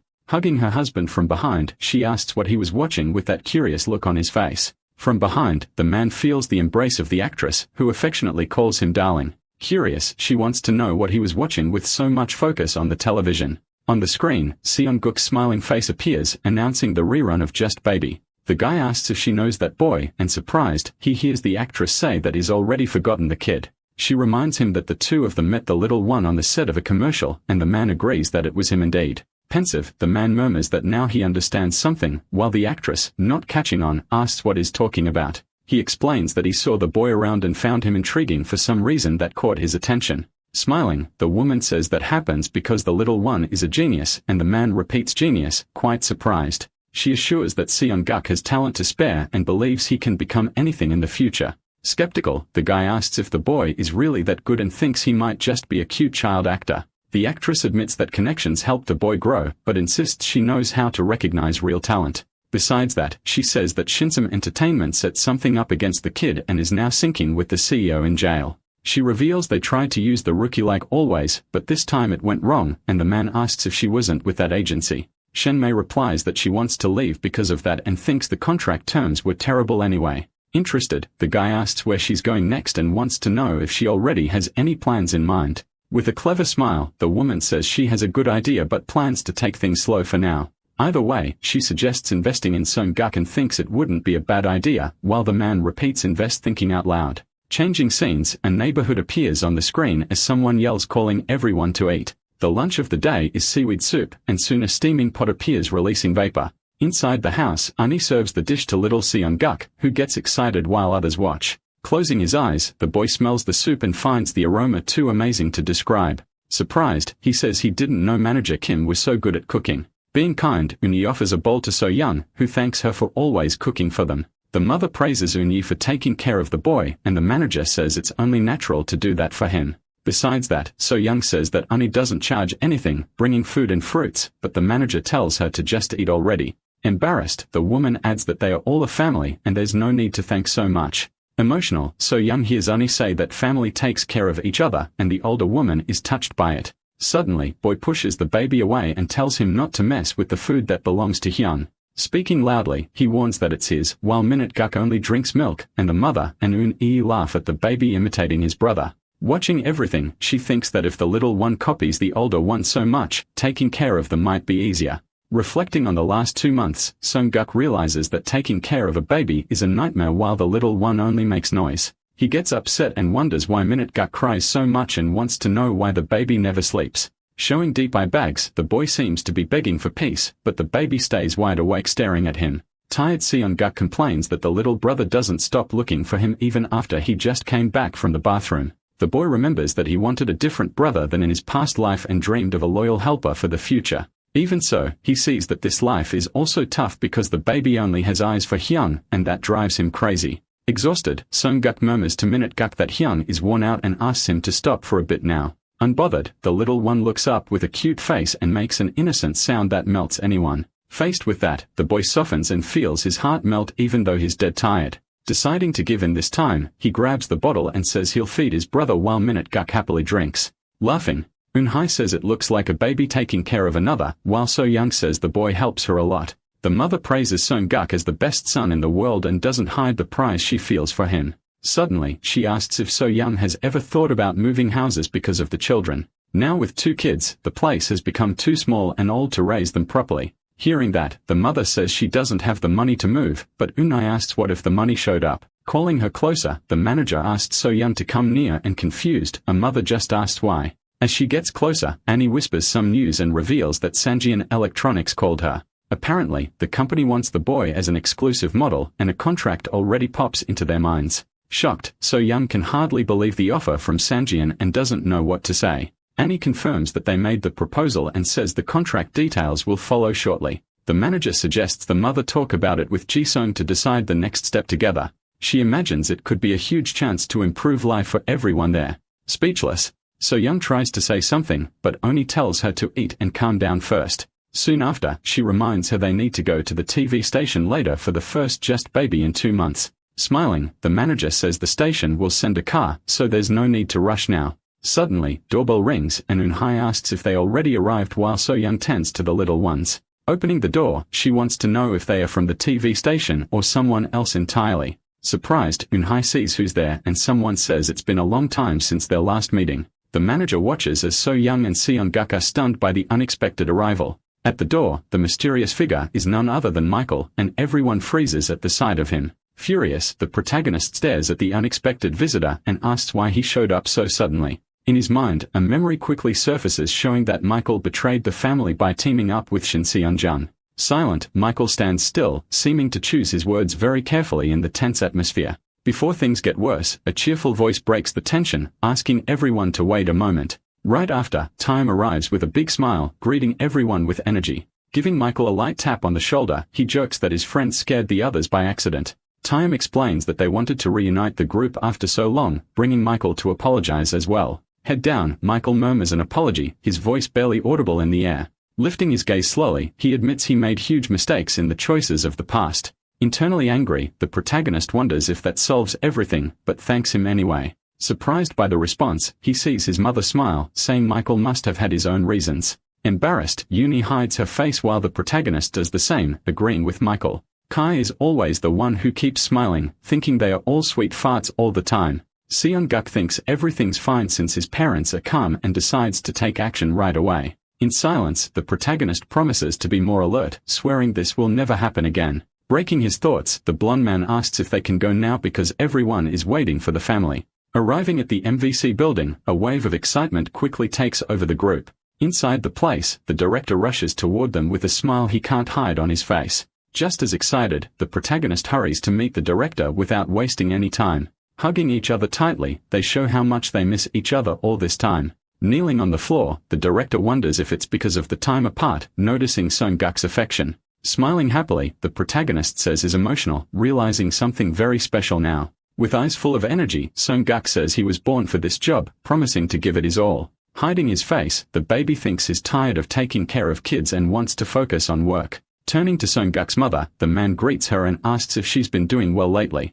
At that exact moment, he notices Minute-guk in her arms about to burst into loud crying. Coming closer, the director finds the little one even cuter after a full 2 months. Suddenly, the child starts crying loudly, shouting that he wants to be with his brother right now. Confused by reaction, the director looks oddly while the mother says Minute-guk adores his hyein. Terrified, Seong-guk runs to the director, asking for help to start recording right away. In a serious tone, the director says they changed a few things over the past 2 months, also greeting the manager. Smiling with excitement, he suggests they start quickly now that everyone is there. Counting on his fingers, he says there are 20 episodes left with the last recording in September. Continuing the conversation, the director talks about the first broadcast of the year after the long break. Thoughtful for a moment, he suggested picnic under the cherry blossoms, shifting the scene to a flower-filled park. Among the beautiful flowers, Tae-hyun and Yeon-woo gaze at Seong-guk in admiration without looking away for a second. Wearing an adorably pink outfit, the protagonist looks like a tree fairy, surprising everyone present. Praising the stylists, Tae-hyun asks if Seong-guk enjoys the compliments while the baby smiles. Someone from the team announces they'll start filming soon, calling the cast to gather quickly now. Picking Seong-guk up, Yeon-woo smiles as he carries the little one to begin filming together. Meanwhile, a black car parks nearby where someone inside also wants to hold the little one. Serious as always, the suited driver says he arrived as ordered via his radio. On the other end of the call, the vice president listens with a stern, imposing expression. Inside the dark car, the man in the suit is none other than the protagonist's former father. Sitting pensively in the backseat, he wonders if it was really necessary to come but keeps watching Eun-woo with Seong-guk. Switching scenes to the office, Secretary Yeon quickly finishes the report for the vice president. Curious about something, the boss asks about a certain matter while Yeon asks him to clarify which one. Speaking firmly, the man mentions the contract with Seong-guk, while the secretary says they already made an offer before. Even so, Yeon notes that the parents think the contract is too large, so the boss tells him to give it time. More interested now, the vice president asks what Yeon thinks, and he replies that it's too much for a child. Suspicious of the answer, the boss asks if the boy is really worth that much, while Yeon says yes because of something special. Back in the present, the man feels a strange chill like a strong bond, his gaze growing intense. Getting out of the car slowly, he tells the driver to wait there without moving a single step. Walking firmly across the grass, the vice president wants to confirm something when Eun-woo notices someone approaching. Calling Tae-hyun quietly, he points to the mysterious man while the blonde looks confused with the baby. Recognizing the figure, Eun-woo asks if it's not the vice president of Samjong, leaving Seong-guk speechless. In front of the imposing man approaching, the protagonist wonders fearfully if that guy is really his father. Curious, the protagonist wonders who John Jae-hyun was and reflects on the father from his past life. Born as the eldest son of the grandfather, a man built Samjong from the ground up. Raised from a young age to leave, Jae-hyun was always prepared to take over the company. Even so, the style was very different from his grandfather, who ruled like a supreme king. Focused on results, Jae-hyun acted more like a cold king, thinking through every step. Yes, results defined everything for him as he lived constantly surrounded by achievements. Nothing but performance mattered to the man who was guided only by numbers and victories. This applied even to his wife who never received affection, just like it happened in the company. Even the children felt this coldness and suffered from his distant behavior every day. Tae-teok and Maijin never met his high standards and lived with constant insecurity because of it.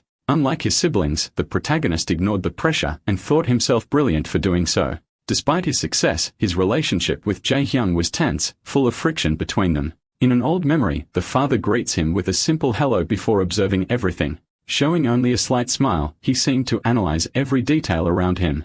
Father and son had a strange connection that irritated them both, but something was about to change. Back in the present, the protagonist calls Seong-guk dad by accident. Surprised by the word, the man repeats dad as a soft smile appears on his face. Quickly, the boy realizes the mistake since the word slipped out without him planning it. Ignoring the slip, the man steps closer and calls him by name, the smile. Crouching to the baby's level, he asks if the boy recognizes him from somewhere. Nervous with the insistence, the protagonist stammers that he doesn't know anything about that. Confused by the denial, Jae-hyung says he heard it clearly before squeezing the duck costume. Getting even closer, he insists that he's sure, while the boy finds him stubborn. Suddenly, the director appears on set and finds it strange to see Vice President Jae-hyun there. Running over to the important man, So-young, and the director asked what he's doing in that place. Smiling calmly, Jae-hyun explains that he came to see Seong-guk without drawing too much attention.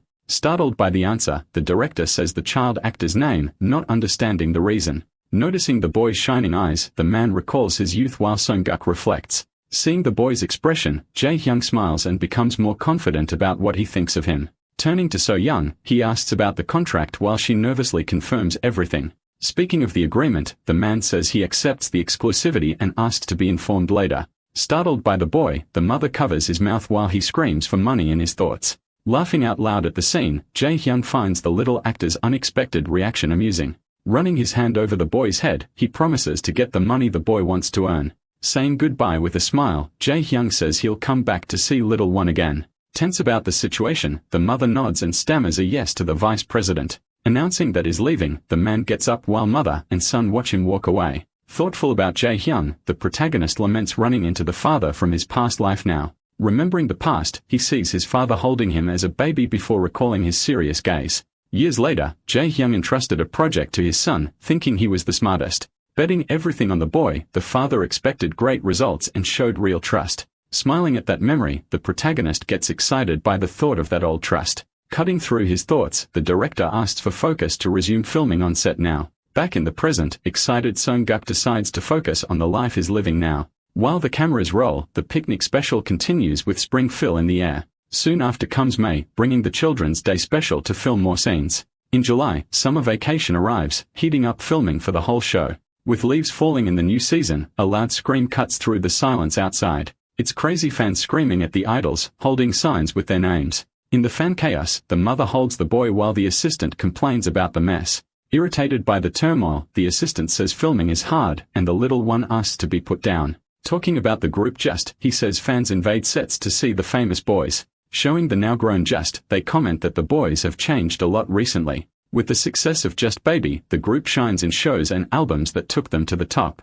Of course, Seong-guk also starred in famous commercials and became a clothing ad star. In a commercial for fancy products, the boy smiles holding the package looking totally happy. Enjoying every second, the little one embraces this phase full of success and fame. All this success helped the team with directors earning bonuses for good results. Back to the serious topic, the assistant talks to the mother about the end of Just Baby. Saying the next shoot may be the last, he walks off while the boy ignores everything. A strange feeling lingers on set with a hand hesitating in the air for a moment. Slowly closing into a fist, the hand tightens firmly as tension builds in that place. Suddenly, boy widens his eyes because something catches him off guard at that moment. Someone tugs on little Seong-guk's clothes while a voice asks for a quick favor. Surprised by the quick touch, Tae-hyun immediately asks for silence. The protagonist notices the idol's fear, who despite being scared, still worries about fans hearing, so the boy calls him a true star. After the initial shock, the blonde asks the little one about the favor he had requested earlier. At that moment, the assistant appears wanting to know why the two are off the filming set. With the boy, Tae-hyun starts to explain the situation to the assistant, saying he was waiting for Seong-guk to choose the main track. Already in the recording studio, the man hands a microphone to the blonde who asks if they are really going to film everything so naturally. With the camera already rolling, the director directly asks Tae-hyun what happened outside. Smiling at the lens, the blonde says they are about to launch the group's next album. He explains that all the songs are ready, but the members can't decide which one should be the main track. Because of that confusion, Tae-hyun reveals he asked Seong-guk to make the final choice, leaving the others quite surprised. The director thinks Seong-guk is smart, but asks if letting a 3-year-old decide is really a good idea, while the little one listens seriously with headphones on. Laughing awkwardly, Tae-hyun admits that at first, they hesitated a lot about this crazy idea. Even so, he says that Seong-guk influenced them a lot over the past year, though the boy doesn't understand the compliment. The assistant recalls that taking care of the little one taught the group a lot despite all the mess they made while holding a sign about acting without thinking.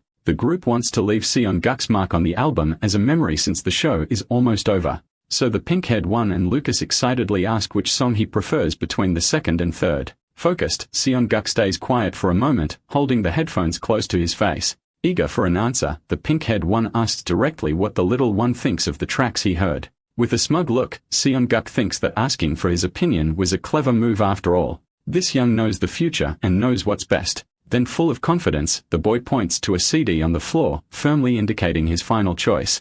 Lucas is shocked by the decision and asks if it's really that one, while the pink-haired one cheers, saying he always trusted Seon-guk's taste, but only smiles satisfied. The director asks in surprise which song was chosen, and Taehyung answers with a smile that Jae-hyun helped produce it. Among the three options, this one has the most different style of all. So the pink-haired one explains that only Jae-hyun and Seon didn't want it as a B-side. Seon-guk gives a clever smile, thinking that, of course, he was absolutely sure of this choice. The little one remembers that in his past life, It's a Lie was a B-side, but even so, it ranked first for 5 weeks on the charts. Even people who didn't like music ended up singing the lyrics since it played non-stop everywhere, and Seon-guk thinks that as a main track, it would be even more famous. Desperate, Lucas asks the boy to reconsider while squeezing his cheeks, suggesting that wait might be better.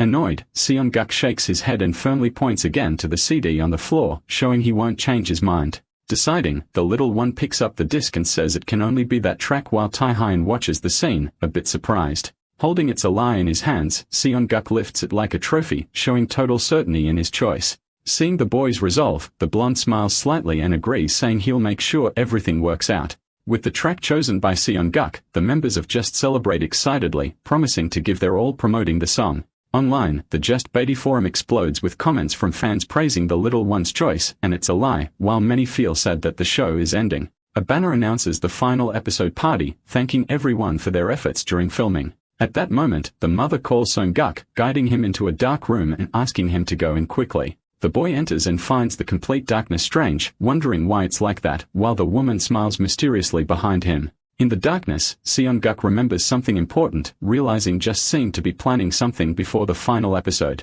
Even suspicious, the little one decides to go ahead, thinking he should act like a curious child to find out what it is. Suddenly, confetti explodes with a loud noise, filling the room with celebration and shredded paper everywhere. Inside, Just surprises the protagonist, holding a cake and shouting happy birthday, leaving Seon-guk speechless. Excited Jae-hyun and Seon sing loudly, chanting happy birthday for the group's beloved boy. The director explains that Just really wanted to celebrate Seon-guk's birthday, so they combined it with the final episode party. The little one seems to tremble a bit, so someone asks how he's feeling about the surprise. Shouting loudly, Seon-guk says is great, clearly showing that he loved the entire party. Even though he thought it was obvious he'd be celebrated, he really enjoys it while it just lifts him into the air, totally excited. Right after, the director announces to everyone that the broadcaster's Korean barbecue has arrived to make the party even better. Everyone thanks the effort during filming and Seon-guk gets hungry seeing the meat on the grill. Lucas cries while eating the tasty meat and someone next to him asks him to stop crying during a meal.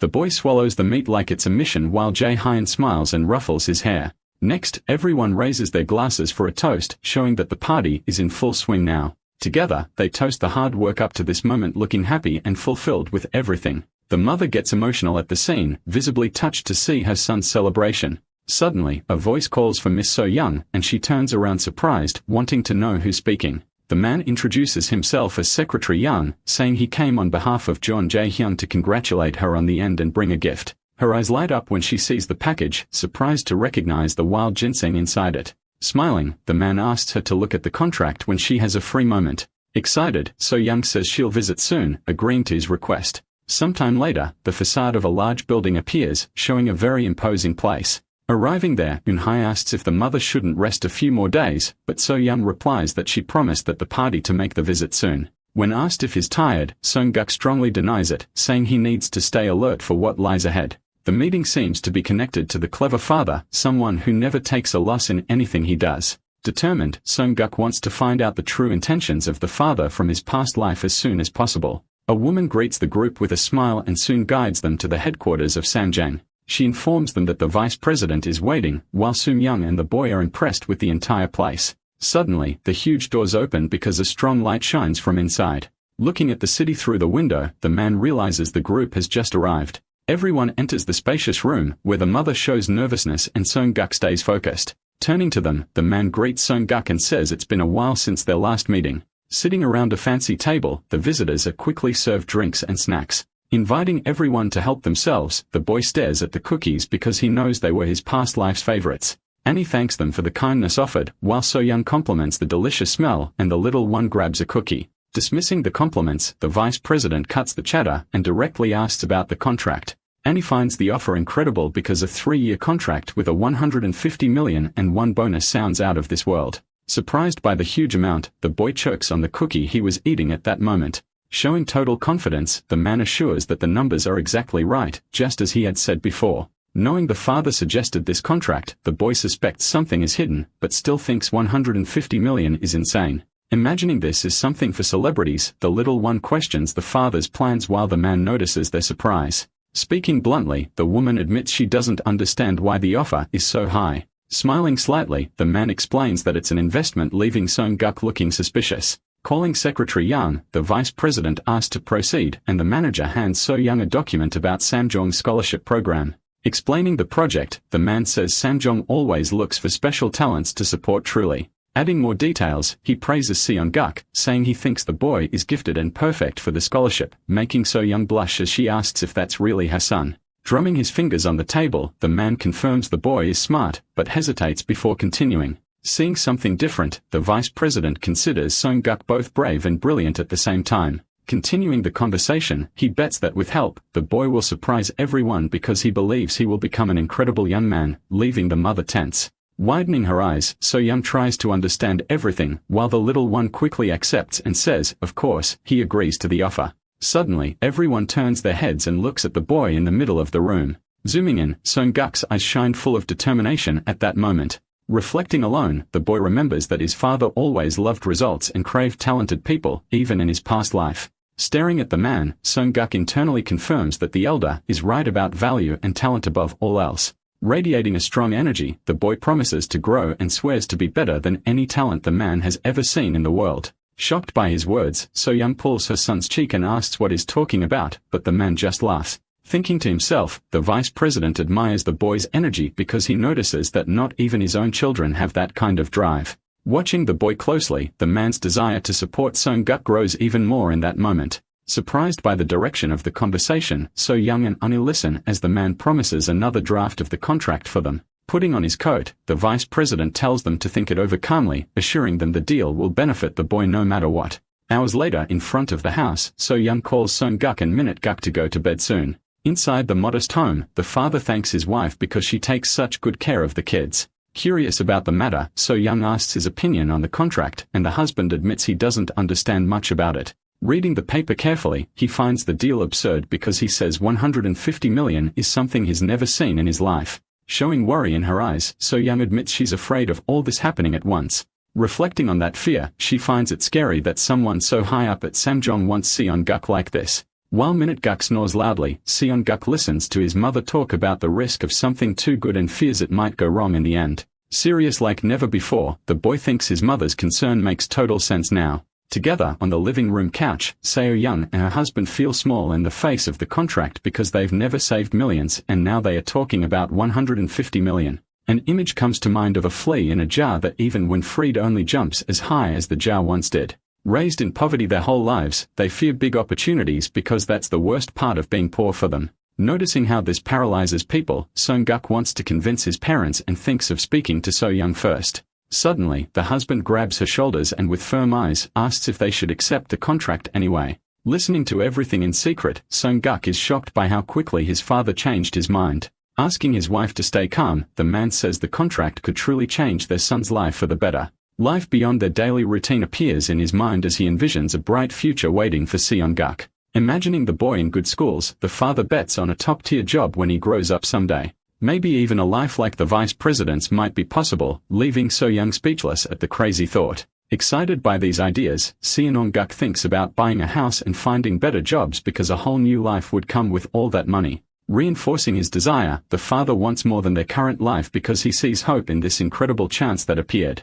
Outside, footsteps approach slowly and someone knocks on the door, soon being invited inside the house. The man in a suit appears, smiling as he thanks them for calling him so quickly. Sitting with the family in the living room, the representative says the vice president liked the fast response since he thought it would take a week and mentions the changes requested over the phone. Showing the updated paper, he confirms the shorter term of 2 years and the bonus reduced from 150 million to 100 million won. Speaking calmly about Sung-guk, the man says they added a clause to avoid overburdening the boy, and So-young thanks him, relieved while the little one asks to see the paper. Requesting the family's signature, the representative pauses and says there's one more thing before finalizing everything. Smiling again at them, he reveals that Samjin also wants to adjust a few terms of the contract. Shocked by this news, the family stares at the man as Sung-guk is surprised, and the representative asks if the extra changes at the end are okay. Facing the surprised family, the man asks if everyone accepts the changes brought by the contract. Nervously, So-young wants to know which terms the representative wants to modify today. Smiling, the man says he needs to talk about 2 things first and then shows a paper about Sanyeon electronic stocks. Suddenly, Sung-guk quickly grabs the documents from the representative's hands. Snatching the papers, the boy surprises the man who yells his name while So-young covers her mouth embarrassed. Very focused, Sung-guk looks over the documents and shows curiosity about what's written. Politely, the representative asks for the papers back and explains that they are adult matters like stocks and apartments. Ignoring everything, Sung-guk grows serious and asks what that means before calling the man Secretary Yang. Hearing about stocks and an apartment, Secretary Yang is shocked by the clever boy's reaction. All excited, Sung-guk smiles while holding the papers and says he's curious about what's inside. Awkwardly, Secretary Yang kneels and watches the little one hold the document tightly in his hands. Noticing Yang's surprise, the boy thinks of challenging the man to get him to pay more attention now. Reflecting to himself, Sung-guk thinks pretending to be childish seems excessive, but knows it helps his plans.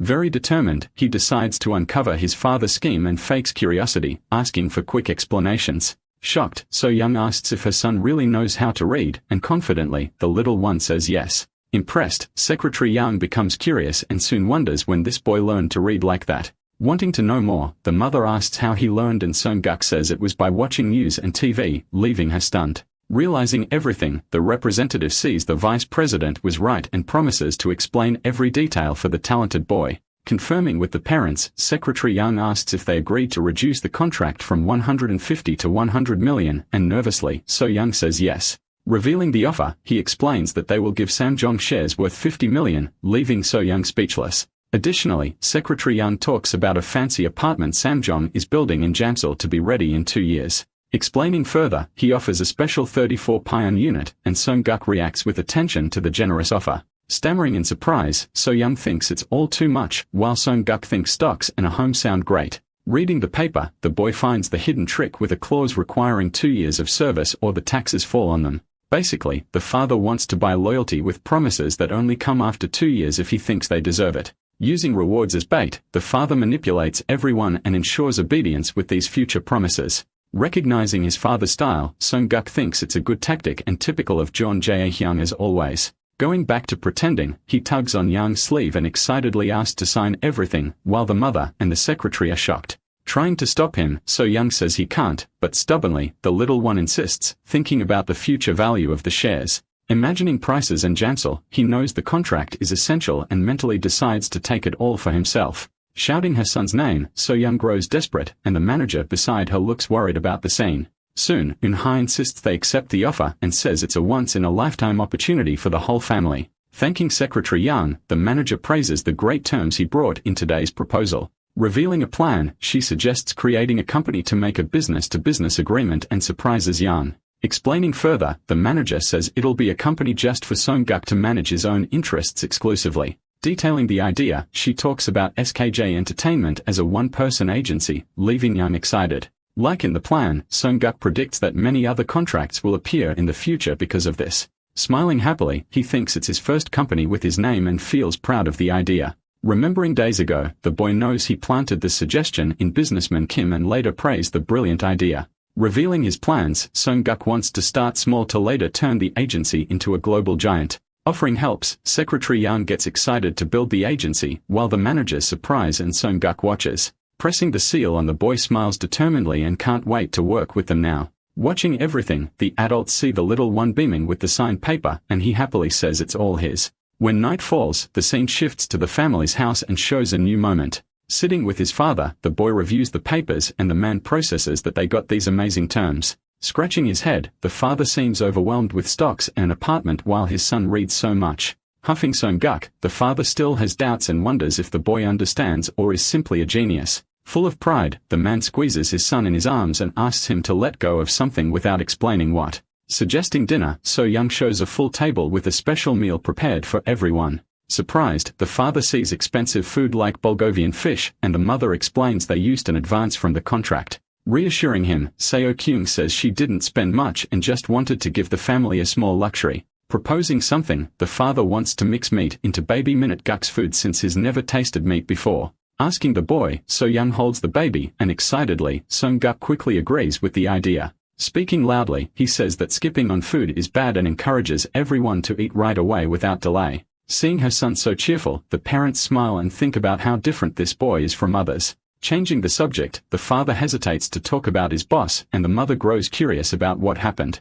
Recalling the moment, the man says he asked to go his own way, and the boss has ported the idea. Adding more, the boss suggested opening a shop, surprising So-young and the kids at the time. Explaining, he says the boys' money helps, and if they save well, they could buy a place in 2 years. Offering help, the boss will teach them awesome recipes and business management while So-young encourages her husband brightly. All excited, Song-guk supports his father, who asks if he's serious and thanks his son emotionally. Caressing the boy, the father says he now has a dream because of Song-guk, who promises to earn a lot in 2 years. In office at night, a man talks about Young, who confidently recommended the boy to the vice president. Curious, Sun-mai answers the phone and asks to hear more about what's happening now. Reviewing the news, she says they signed the Samjong and leaves the listener interested in the story. Continuing, the woman asks about the one-person agency, and the man listens attentively to everything. Happily thanking him, Sun-mai praises the good work and smiles at the news she just received. Angry, the man clenches his fist tightly and his eyes show rage while he doubts what he just heard.